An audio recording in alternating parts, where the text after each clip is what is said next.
Hello and welcome back to Louis Bertou's Music Reviews. It's been a little while since I've done one of these styles of videos, but it's good to be back. So I'm going to be giving you a little rundown of my favourite albums from last year, so 2021. There's quite a few. I'd say there's more than 15 that I would think worthy of recommending. But for this video I'm just going to do 10 and then let you guess what the other 5 are. No, just kidding. I'll put the other 5 in the description as well.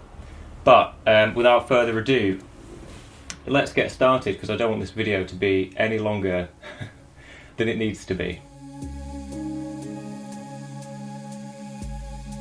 So firstly, at number 10 we've got Tom Ollendorff, A Song for You.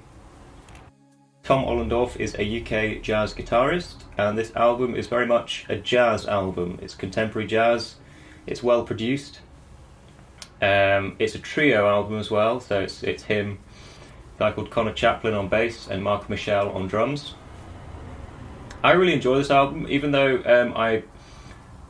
I'm not the biggest fan of this genre. I think this particular album is a really good one.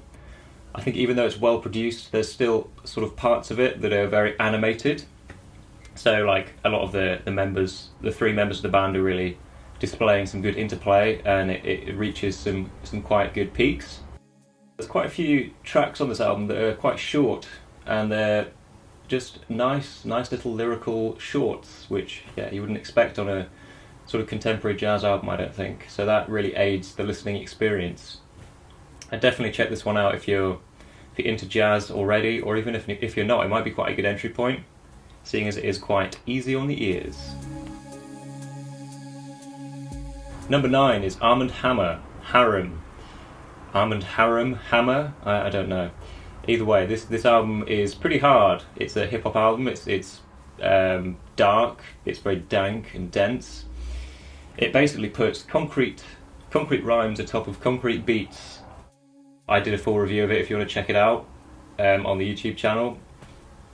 Basically, all I'll say is I still can't get over the moment when, on Wishing Bad, the line "it keeps clipping" actually clips, as in the audio actually clips on that line.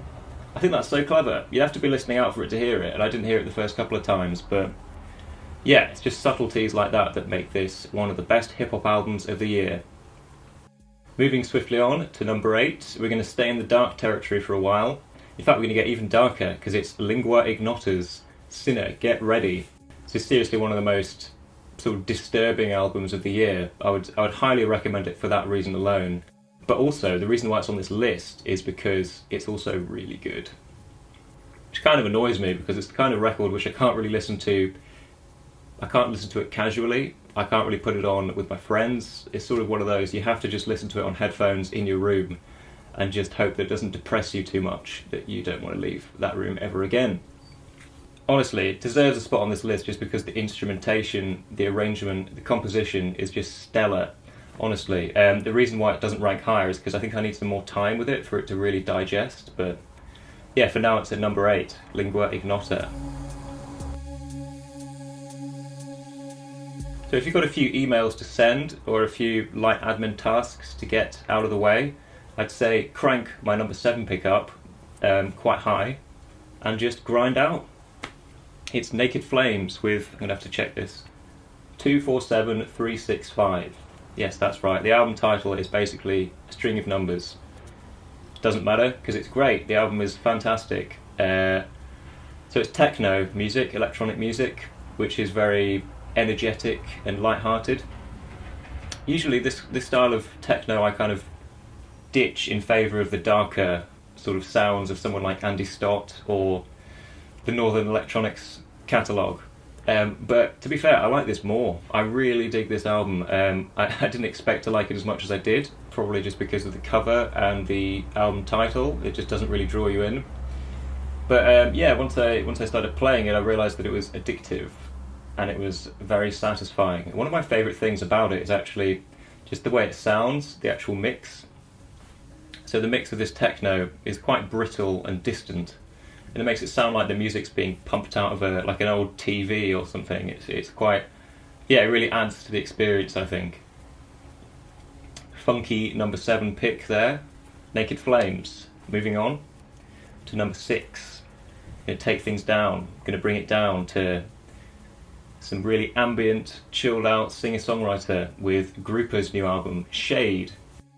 I've been a fan of Grouper's music for a long time now, and I love 2008's Dragging a Dead Deer Up a Hill, like most people. I think the AIA records are also really good from 2011. Both of these albums, I think, are sort of stellar instances of someone mixing ambient and singer-songwriter, and folk as well. As of late, I've not really enjoyed Grouper's albums. Grid of Points felt a little half-baked, I think. Ruins, I was never mad on that album either. Just never really stuck with me. But then this one, Shade, I don't know, it just sort of came out of nowhere for me. It's a collection of 9 songs from, I think, 2008 till 2021. So it's not really, it's an archival release, but it's so good. It really is great. It definitely is more of a singer-songwriter album than it is an ambient one. But I mean, I love that. I think the songs are great. Unclean Mind, I absolutely love that track. The percussive guitar line on that's great. The guitar used more as a percussion instrument than it is a harmonic instrument almost. And then also the bubbling double-tracked vocals on Pale Interior are quite lovely as well. Overall, yeah, obviously if you're a fan of Grouper, you'll be onto this one already, but if you just like folk music, listen to this and see what you think. It's my number 6 of the year, I love it. So I also reviewed my number 5 spot, Floating Points, Pharoah Sanders, London Symphony Orchestra, Promises. Yeah, it's a record that's simple in concept but massive in scope, just simply based on how many instrumentalists Sam Shepard gathered for this record. But yeah, simple in concept, as in, basically this album revolves around the same chord progression, and it continues throughout each track, but just displayed in different ways. And it's a great concept for a record, and it's really pulled off well. I think my favourite track on the album is the 7th one, especially around the 7-minute mark, when everything just seems to come alive. After that moment, everything dwindles again, until the very end, when we get that lovely 9th movement, which is just like, the chord progression changes for the first time on the whole album, and it just feels like such a release of, catharsis and tension. It's great. Really good. Speaking of really good, we've got Iona Lane's debut, Hallival, up at number 4. It's a folk record, contemporary folk, but sung in a more traditional way, I would say. So it's a great debut that has all the majesty of the Scottish Highlands that it was recorded in. I say that because it was literally recorded in the middle of nowhere. Ardgour in Scotland, to be more precise. I was lucky enough to come up to Ardgour and actually record on this album, record some drums. Not just drums, but also some auxiliary percussion here and there, including shells we found on the beach. But despite my involvement in this album, I would still rank it at the number 4 spot, just because the songs are so memorable, so well sung, and just poignant. Yeah, they make you think. They really do make you think about what's really important in life, whether it's getting out into nature, spending time with a loved one. It's just wholesome as. So yeah, there's my number 4 spot, Iona Lane, Hallival, great debut. Moving on to number 3. Now number 3 is a bit of an odd pick because it's a classical release. It's Beethoven's 7th, 8th and 9th Symphonies, conducted by Thomas Adés. Now, Thomas Adés is one of my favourite contemporary composers, and this is why this album was so unavoidable for me. I'm always interested in good releases of classical music, because classical music, as we know, is so hard to find the release, if you know what I mean, the version that's the best. But as far as I'm concerned, this version of 7, 8 and 9 is, it's the best I've heard, and I don't see any reason why I should listen to another one, because, this one's so good. As for the music, we all know that Beethoven's pretty good at what he does, so I won't spend too much time explaining that. Only reason why it's not at number 1 is because I kind of can't pretend that I listen to Beethoven all the time.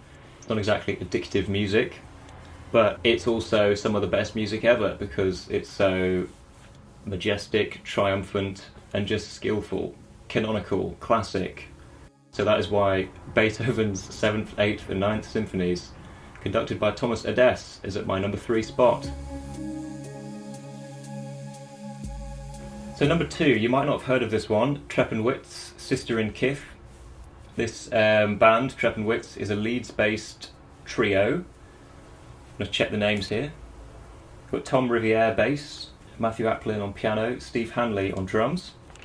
And the album is largely improvised, and it really just sort of exhibits 3 masters of their instruments playing together. And I mean playing in like the true sense of the word. But despite the play, there's also a lot of darkness in this album, I think, and it's also very quiet. It's quiet and dark, and I think it really rewards repeated listens and demands an introspective listen, I think, to really get the full picture. On Sister in Kith, each instrumentalist really knows how much to play to maintain the music, but also keep a sense of space at sort of every moment in this album.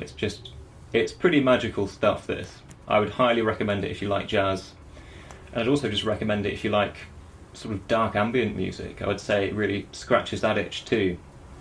So yeah, that's my number 2 of the year, Treppenwitz. And now we have the coveted number 1 spot, number 1 album of 2021, Joseph Spence, Encore, the unheard recordings of. Joseph Spence is a guitarist from the Bahamas, or was a guitarist from the Bahamas, he died in the 80s, whose unheard recordings have been sort of collated on this release here. He's very much in the blues genre on this album. It's blues stuff, often religious. And I would say this record sort of simultaneously entertains and also uplifts. Both of those things are nailed on this album. And if you like, say, Washington Phillips or Robert Johnson even, I'd say this is pretty important listening. Regardless of that though, if you just want an introduction to the artist, I would highly recommend checking out his cover of Santa Claus is Coming to Town, and I'll let the music speak for itself. It certainly did for me. So there you have it, my number 1 of the year, Joseph Spence. Hope you've enjoyed this list. Feel free to comment below your own personal top 10s of the year. I'd love to see them. And yeah, there's plenty more albums of 2021 that I thought were good, you know, plenty more, and plenty more that I haven't even heard. But I think this gives a good snapshot of how I'm feeling right here, right now. So yeah, see you in the next video, whenever that will be. So yeah, see you in a year's time, basically.